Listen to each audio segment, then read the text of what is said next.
Academy and live in Michigan. I'm a 7th grader.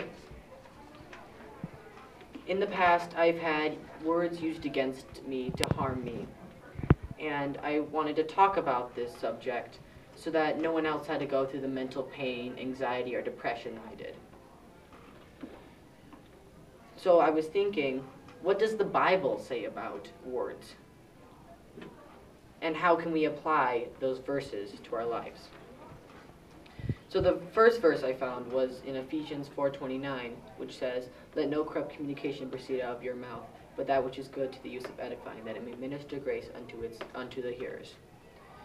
An example of edifying communication would be like a teacher telling a student that they did well on a test and that they're doing well in their class, and that if they practice, they could probably be really good at it. A form of corrupt communication would be just telling someone that they can never make it, they will never do it. Even if they practice all the time, they'll never do it. So that gives you the idea of using edifying communication or constructive communication, not destructive or corrupt communication against somebody else. Because as it says in Proverbs 18:21, death and life are in the power of the tongue, and they that love it shall eat the fruit thereof. The first part of the verse, which is saying that the tongue has the power of life or death, you should control how you speak, because your tongue controls life or death. The second part of the verse, and they that love it shall eat thereof, is saying that you reap what you sow. You will face the consequences of your words. Even if it's several years down the road, you will face consequences. One of which being, as it says in Matthew 12:36, "But I say unto you that every idle word that a man speak, shall give an account thereof in the day of judgment." This verse is saying that every idle or pointless word that we say, we will have to give an account for all of them at the day of judgment. Two examples of idle words or idle communication are gossip and complaining. If you have trouble with gossip or complaining about things, you can ask God to help you with that.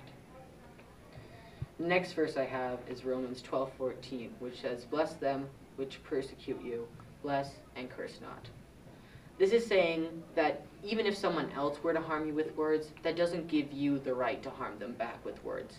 Don't return evil for evil. You should use your words as blessings to other people, not curses. Don't put somebody down because they put you down. You should bless someone who curses you.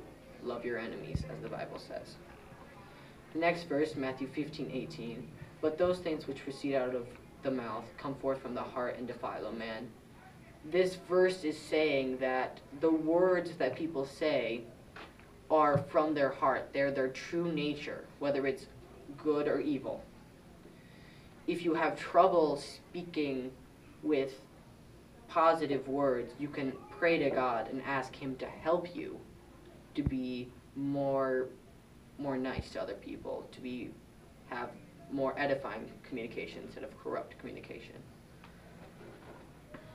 In conclusion, always remember that your words are powerful, and they can be used if they're used for good or evil, that's what you decide.